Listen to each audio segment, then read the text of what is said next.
Bien, les voy a leer una breve hoja de vida del profesor Neilton Salvador Alfaro Moura, de Brasil. Él es licenciado en Educación Física, tiene una especialización en atletismo de la Universidad de Sao Paulo, es disertante de la World Athletics, entrenador nacional en 4 Juegos Olímpicos, Beijing, Londres, Río y Tokio. Entre sus mejores resultados contamos el de Carlos Chinín en Decathlon, 8.068 puntos. Anicio Silva en salto triple con 17.32. Alessandro Do Nascimento de Melo en triple 17.31. Y Thiago Moura, distancia 8.19, salto largo. Entonces, les quería también comentar que anoche al final fueron sorteados 3 libros de la editorial Kinesis. Los 3 quedaron en manos de participantes extranjeros, quienes deben comunicarse con la editorial para efectos del envío. Como siempre, cada profesor va a tener 30 minutos para su exposición. Tiene la libertad de dejar algunos minutos dentro de esos 30 para preguntas. Vamos a pasar la asistencia en uno de esos intervalos. Y bueno, y sin más, entonces los dejo con el profesor Neilton Moura desde Brasil. Profesor, tiene la palabra. Olá, buenas noches para todos. Me desculpo por meu portunhol, mas é mais português. Eu penso que podemos nos entender acá. Vou falar um pouco sobre salto alto. Normalmente hablo sobre saltos horizontais, mas como nos apresentou, tenho um filho que faz salto alto e nos últimos tempos tenho me preocupado um pouco mais com essa disciplina e principalmente com a carreira para o salto. Então vamos falar um pouco sobre isso hoje. Primeiro, o objetivo do salto alto é projetar o corpo para o ar para alcançar a mais alta distância vertical possível, ultrapassando o obstáculo que seria, né, a barra, o listão. Esta prova possibilitou um número enorme de recordes ao longo do tempo e uma das razões são as mudanças de técnica que foram empregadas. Essa é a técnica natural, que o atleta se ponia em perpendicular ao listão e corria para aí e passava dessa maneira. Depois evoluiu para as tijeiras, para o salto de costado, né, o rodilho ventral, e finalmente com o surgimento dos colchões, o regulamento foi alterado e houve a possibilidade de a cabeça ultrapassar primeiro o listão. E aí logo surge a técnica do Richard Fosbury, né? Recentemente ouvimos uma charla com ele que dizia que estava competindo em tijeiras e depois, quando já estava muito alto, assim, numa tentativa, tentou se jogar um pouco para trás e aí conseguiu ultrapassar, ainda de lado, né? E que em 2 anos depois já estava com essa técnica firmada, né? Então, aconteceu numa competição. Acá temos 2 atletas, um passando de tijeira, uma barra de 1,90 m, né? Pero gostaríamos de saber quanto que para ultrapassar esse 1,90 m, seu centro de massa teve que ir por acima, por arriba da barra, de listão. E ao lado direito, podemos ver outro atleta inglês, né, já ultrapassando com flop, né, e com essa técnica seria possível que o seu centro de massa passasse por abaixo do listão, enquanto o seu corpo passasse por cima. Então, ao longo do tempo, né, os atletas cambiaram de técnica, né, e graças a essas mudanças puderam ultrapassar cada vez mais alto o listão.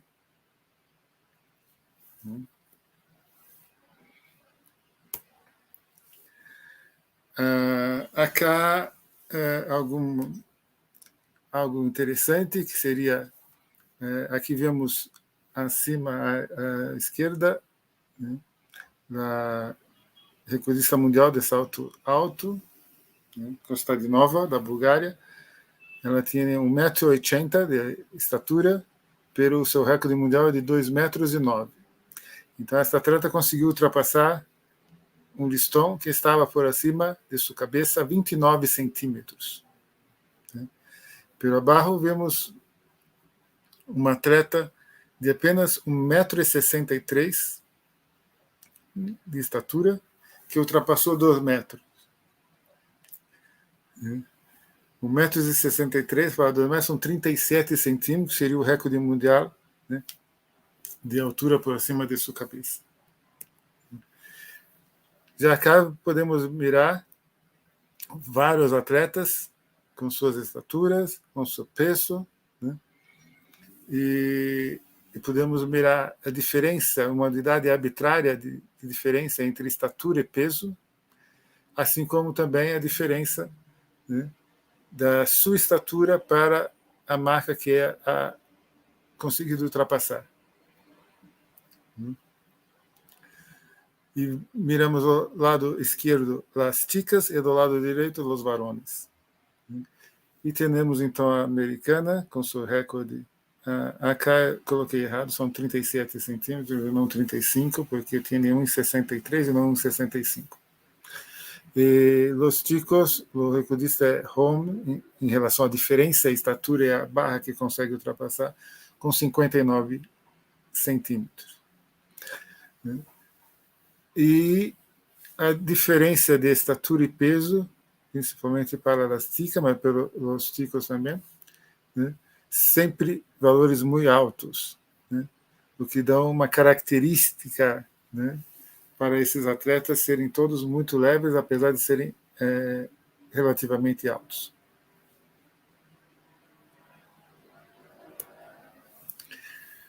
E ainda, com que idade os varones encontram seu melhor rendimento? São alguns dos melhores atletas da atualidade que estão aí, né? Então, quando ha conseguido acessar seus melhores resultados, né? Com que idade, né?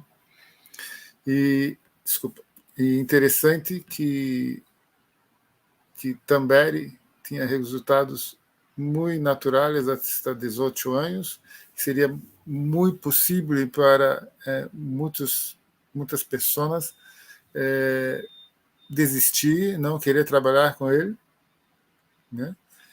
Pero é uma prova que há um trabalho técnico muito envolvido e que não podemos simplesmente eliminar atletas. Olha, Drouin, que foi campeão no Rio de Janeiro com 2,7 aos 17 anos. Yusenko, 2,10, e assim vai. Thomas, que só começou depois que parou de jogar basquetebol. Então, alguns atletas não têm marcas muito buenas. Havia outros atletas em próprios seus países melhores que eles, pero continuaram tentando e finalmente chegaram ao alto rendimento. É uma coisa, então, a ter cuidado, né? E dar a maior quantidade de oportunidades possíveis para todos. Ok. Aqui, uma homenagem a Gilmar Maio. E vamos falar um pouquinho sobre a descrição das fases de salto. Teremos aí a corrida para o salto, né, que deve proporcionar apropriadas condições para o início do impulso, do take-off. É para isso que serve a corrida de aproximação. O impulso, ou take-off, seria a fase mais importante no salto, né? É quando podemos aplicar força contra o solo, né? E elas vão determinar a maior altura que o nosso centro de massa vai alcançar. Ela, obviamente, está muito dependente dessa carreira de aproximação.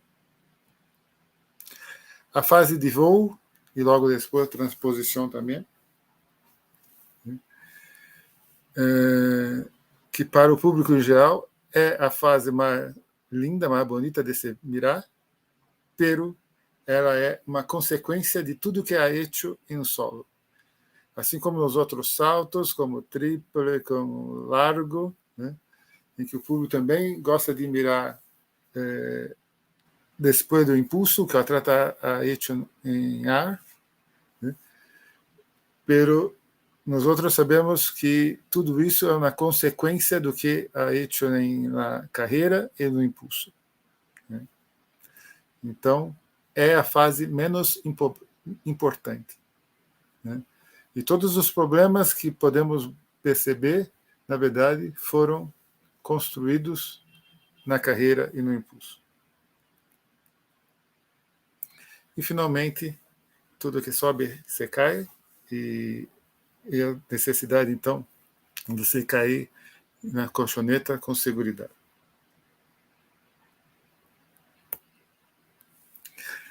Acá um slide de Hitzdorf, que demonstra novamente, né, por a ordem de influência do que é mais importante, né, nessa prova. Né? Então, ter uma boa capacidade de força reativa é muito importante. Né? É o mais importante. Né? Um curto tempo de impulsão, take-off time. E aí, o que hacemos para isso? Né? Preparação para o impulso, para o take-off. A utilização, boa utilização dos segmentos livres durante esse impulso, ou seja, da perna livre e dos braços, né? São muito importantes aqui, principalmente para os varones. Né? Nas chicas percebemos que trabalham um pouco menos esses elementos livres, mas trabalham também. Mas os varones, principalmente, trabalham muito os elementos livres. A necessidade de se baixar o centro de massa, né, e a velocidade da carreira. Então, por ordem de importância, esses seriam os requisitos. Para nós outros, vamos falar um pouco sobre a carreira de impulso, né, que tem como objetivo proporcionar apropriadas condições para o início do impulso, segundo Jesus da Pena. Né? Então, essa corrida é feita em forma de, em português é J, não sei como se abre em espanhol, J, com a primeira parte em reta, com 3 a 6 passos, e depois a carreira em curva, com outros 3 a 6 passos também. O início pode ser deparado ou com um pequeno deslocamento, que nós hablamos lançado. Né? A carreira é parecida com uma carreira de 400 ou 800 metros. Ela deve ser progressiva, exata, porque não é uma tábua, mas tem que uma região de batida para que possa ter sucesso. Né? Consistente, porque são vários intentos, então sempre tem que ser bem reproduzido e cada vez mais difícil vai estar, né? Mais alto vai estar o listão, e relaxada para poder executar um impulso. Se inicia a carreira com os ombros ligeiramente à frente para facilitar o aumento da velocidade. Né? Cada passo um pouco mais rápido e um pouco mais amplo, maior que o anterior. Temos que falar um pouquinho sobre o impulso como modelo de impulso. Né? Acá apresento 2 modelos. Um é este que utilizamos o corpo como uma mola. Né? Isso é mais utilizado em voleibol, para o atleta que está aí para bloquear. Está aí parado, tem que se agachar, se comprimir como uma mola e depois saltar. Né? A outra possibilidade é utilizar o corpo como uma alavanca. Né? E essa é a possibilidade que nós buscamos nos saltos, em todos os saltos. Utilizar o corpo como uma alavanca. Né? E daí, grande importância também dos segmentos livres. Né? Porque a perna de impulso vai estar aí mais estendida possível. Né? E a corrida em curva? A corrida em curva permite-nos barrar o centro de massa pela inclinação lateral do corpo. E com isso possibilita uma velocidade um pouco maior do que a carreira que era feita em diagonal para o salto em rodilho ventral. Né? Sabemos que para saltar temos que transferir essa velocidade horizontal para a velocidade vertical. E essa velocidade vertical é um produto da força que aplicamos no solo, por tempo que aplicamos essa força. Então, aumentamos o caminho de impulso durante a batida, aumentamos o tempo de aplicação dessa força.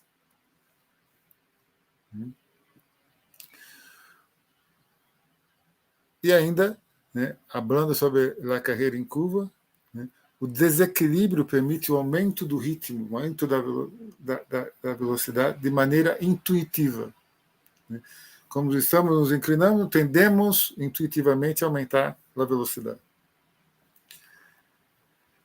Para saltar, então, é necessário barrar, então é necessário correr com centro de massa, barro e rápido.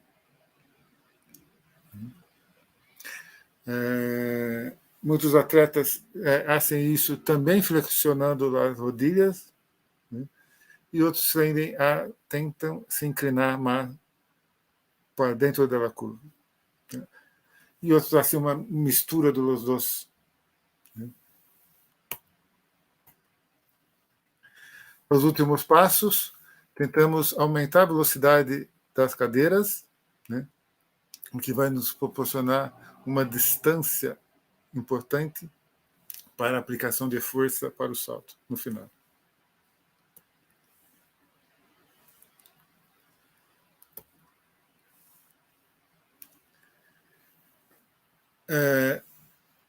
Ainda em relação ao final da carreira, né, não há um aumento intencional da amplitude no penúltimo passo.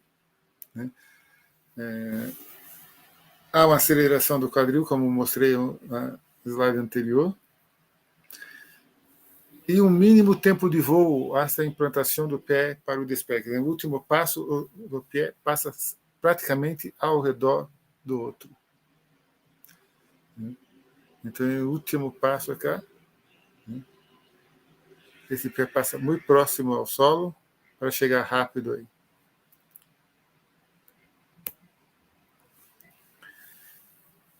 E aí a natureza maior desta apresentação é como preparamos essa carreira em curva. Né? Então, aqui um modelo australiano, né, da Associação dos Treinadores de Austrália, né, como trabalham para jovens, para construir essa carreira com curva e essa reta, né, hacem-se 3 passos perpendiculares aí ao listão, 2 passos para o lado, ou para um ou para outro, e outros 4 passos, e temos aí uma marca de 5 passadas, 5 zancadas. Esse é o modelo italiano, que pede para que os ticos façam salto de tigeiras, com 4 passos. Né? Se marca aí, ao final, o ponto que cada um parte para ser seu salto tigeira. Né? Esse vai ser um lado de um triângulo. Né? E aí logo se traça uma perpendicular, que seria essa aí, do mesmo tamanho. E daqui se pode traçar a curva e depois se emenda com a reta. Então, a partir de 4 passos para salto tigeira, se traça depois a curva. Um modelo muito utilizado no Brasil é um triângulo de lados iguais, né? E de aí se traça também essa curva e depois a parte reta, ou em diagonal. Muito utilizado pelo Brasil. Pero qualquer um desses modelos, né, tem um inconveniente de pensar que todos saltam em uma mesma direção. Se sou um atleta que salta com a perna esquerda, tenho sempre uma curva muito parecida com os outros ticos. A mesma coisa aqui e o mesmo por aí. Isso me incomodava muito, pero incomodou muito mais a esse biomecânico Jesus da Pena, americano, que começou a escrever sobre isto. E aí Miguel Vélez, de Espanha, que também é um treinador de saltos, também apresentou algumas coisas sobre o ponto que deve ser feito o salto. Então chamou de distância frontal, a distância de onde se bate até o listão, e distância lateral em relação ao poste. Apresentou raios de curva para principiantes, mulheres e homens, e as distâncias frontal e lateral para cada um deles. Acá o trabalho da World Athletics, trabalho biomecânico com o Mundial de 2017, atletas que saltavam com a perna esquerda e atletas que saltavam do lado com a perna direita. E esses atletas, os finalistas, como eram suas carreiras.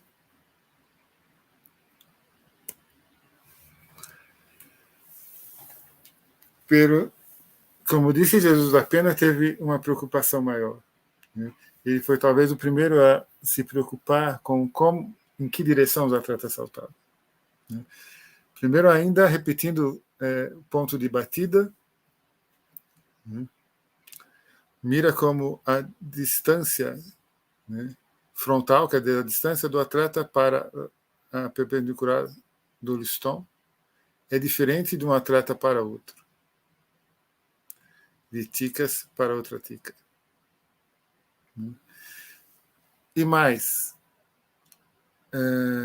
a colocação desse pé e o movimento que o pé hace sobre o solo, de pronação, mira esse com uma pronação muito exagerada, esse também, mira este atleta como hace, tudo isso é perda de velocidade e possível lesão.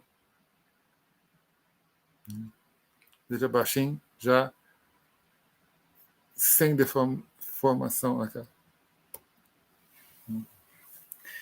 Então, me preocupava, e eu vou tentar demonstrar acá para você, o que Jesus da Pena também foi o primeiro a mirar, ainda nos anos 80.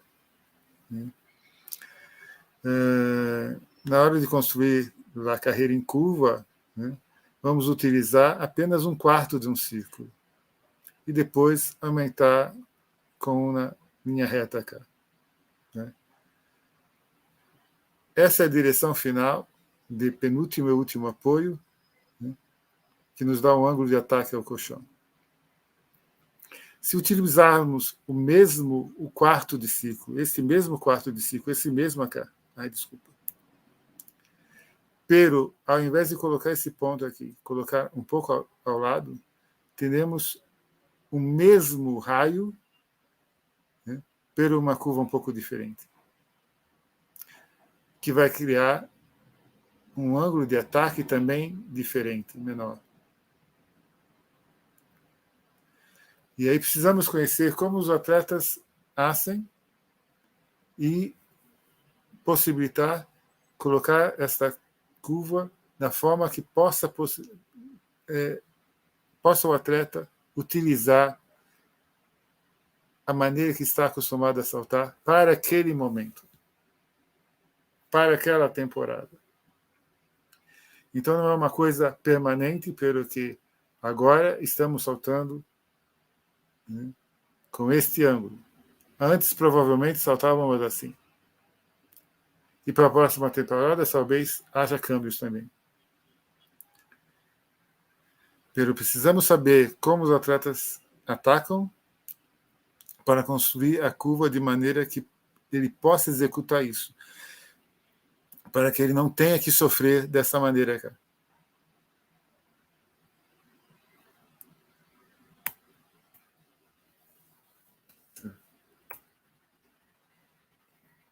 Então, essa é a forma como os atletas vão pôr os pés no solo e depois vão sofrer com uma programação que pode ser muito exagerada. Então, essa carreira deve permitir que o atleta ataque essa barra como lhe gusta, né? Que depois desse impulso possa passar a varilha por sua metade, porque assim, caso ele toque nela, né, essa onda vai se movimentar para os dois lados de maneira igual e a possibilidade dela se quedar aí é maior. Se ele passar por um lado, a possibilidade dela cair a um toque é muito maior. Aqui também miramos os últimos apoios e repara que aqui são os pés, pero acá é o movimento do centro de massa, que está ao lado porque o atleta está como na figura inclinado. Então, o centro de massa está aí e seus apoios estão lá, mas que vão se coincidir no momento do impulso.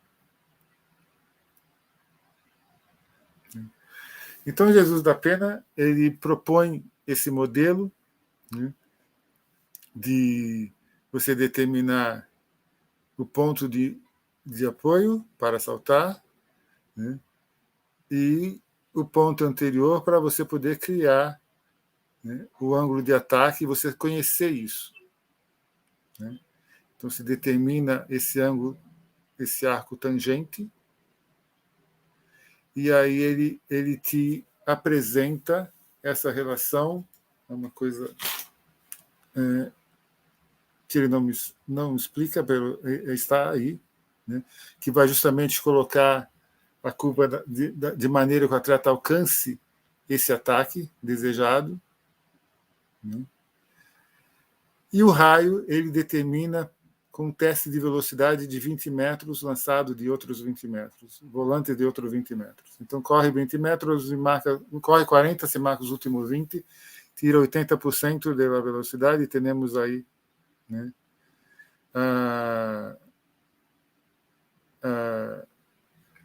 o raio dessa curva. Temos a zona ótima de impulso, né? Temos a rota que foi apresentada aqui, dependendo deste ângulo, sabemos quanto é esse ângulo, viramos cá, transferimos aqui, paralelo ao listão, depois traçamos 10 metros perpendicular, e aí cá traçamos, né, em direção aos 10 metros, o raio que encontramos no teste de carreira. Encontramos o ponto, traçamos a curva e prolongamos com a reta. E temos aí uma carreira que possibilita o atleta atacar a varilha da forma que lhe gusta, que está preparado para ser. Recentemente encontrei um modelo australiano, né,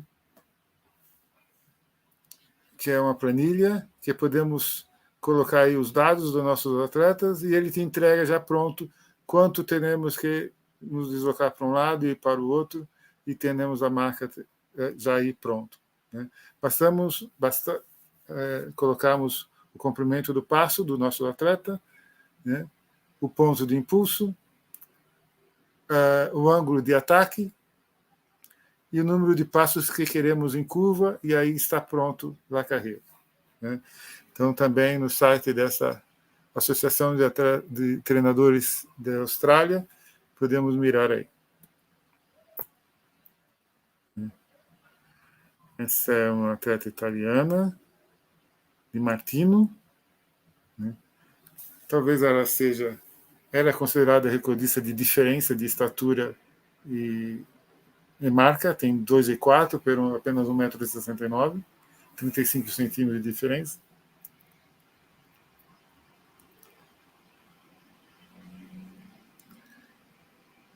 E a carreira deve permitir, então, que o atleta possa atacar de maneira que ele gosta mais. Já finalizando, nos outros treinadores, temos que, para esta prova, como o atleta corre em curva, nunca sabemos onde nos colocar, né? Então, aqui eu coloquei 4 posições que podemos mirar o que o atleta hace, né? De aqui, deste ponto, podemos mirar em que local o atleta alcança a sua maior altura. Se antes do listão, se sobre o listão, se depois do listão. E isso vai poder ajustar essa distância frontal. Deste ponto, né, vamos poder mirar o ponto de take-off, de impulso. Podemos mirar o local de transposição que tem que ser por aí. E podemos mirar toda a carreira, toda a técnica da corrida do atleta. Se estamos por aqui, por detrás do atleta, temos uma ideia ótima de como é seu traçado de sua carreira. E por aqui, né, podemos mirar a direção que ataca a barra, que vai ser muito importante, né, para determinarmos o ângulo de ataque que vai fornecer informação para a construção da marca. Então, precisamos saber o que queremos mirar e nos posicionar aí para poder mirar. Puesto que no queda nada por disputar, salvo el salto de altura puesto en Sotomayor. Todavía 2 tentativas sobre 2.45. Recuerden, el récord del mundo lo tiene el propio atleta cubano en 1 centímetro menos, pero en esta pista consiguió hace 5 años el récord del mundo con 2.42.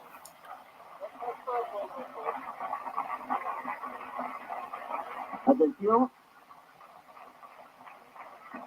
Javier Sotomayor, récord del mundo, 2.45. ¡No! ¡Récord del mundo! ¡Récord del mundo! Vamos a... Então, miramos 2 atletas, né? Constantinova, que saltava antes do poste, né? Não chegava a estar ainda na frente do listão, já havia saltado, né? Uma técnica muito parecida que os homens utilizam hoje, né? E Sotomayor, né? Um monstro, né? Um cavalo. Enfim, queria chamar então a atenção para essa forma de atacar o listão, que temos que saber para poder construir a carreira do atleta. Gracias. Profesor Neilton, podemos ir terminando. Sí, terminamos. Ya terminamos. Okay. Bueno, gracias. Pues muchísimas gracias. Muy detallada su exposición sobre las diferentes posibilidades para mejorar la carrera de impulso del saltador. Hay una preguntita por aquí de Loida Williams. Dice, ¿cuáles serían los factores fundamentales que permitan al saltador alcanzar una correcta postura sobre el listón? Então, como eu abri, foi tudo que hace sobre o listão já está determinado no momento do impulso e na carreira. Então, se não tem uma boa carreira, não vai ter uma boa posição sobre o listão. Então, precisa ter uma boa técnica de carreira, né, e ter um bom preparo para quando hace a batida, possa receber de volta o impulso que deu ao solo e poder alcançar a maior altura possível. Então, o que hace sobre o listão é só uma consequência do que ha hecho na carreira e no impulso. Bueno, en el despegue entonces vemos como las dos posibilidades, la palanca donde la rodilla estaba prácticamente extendida Sí. y la flexión de rodilla, por ejemplo, como saltaba Thomas. Exa- Actualmente, ¿cuál es la que están utilizando más los atletas de alto nivel? Há atletas que hacen como Thomas, atletas preferem estar com a rodilha estendida, pero isso é muito difícil, né? E aí então aceitamos uma ligeira flexão, uma breve flexão, né? Que também vai permitir um maior tempo de aplicação de força e então talvez um maior resultado de impulso vertical, né? E só para completar a questão anterior, que é muito importante que o atleta trabalhe também como os garotistas, né? E tenha o seu dia de ginástica e que aprenda a ser mortales, flick-flack, essas coisas que vão lhe ajudar também sobre o listão. Excelente. Y una última pregunta por aquí sobre el uso de los pliométricos para el desarrollo de la fuerza específica. Sim, é fundamental não só para o impulso, para a carreira também, né? Então, é um tipo de trabalho de força rápida aí, o trabalho reativo, muito importante, pelo que tem que ser com muito, muito cuidado, né? Aí, basicamente, dois tipos aí de trabalho intenso pliométrico, um em que você trabalha com alturas elevadas, pero não se importa com o tempo de contato com o solo, é um tempo de contato longo, uma flexão maior da rodilha, né? E aí outro que você quer ser o contato mais breve possível, e aí não deve utilizar a mesma altura de queda, né? Então são dois tipos distintos, né? E que não há não se pode confundir os dois, porque se confunde as alturas de trabalho, vai poder lesionar o atleta. Perfecto. Pero é muito importante para praticamente toda a prova de saltos e de lançamento também. Y la carrera de velocidad también. Claro. Muchísimas gracias, profesor. Estoy seguro que nos va a ayudar mucho esta exposición suya para mejorar la carrera de aproximación de nuestros saltadores de altura.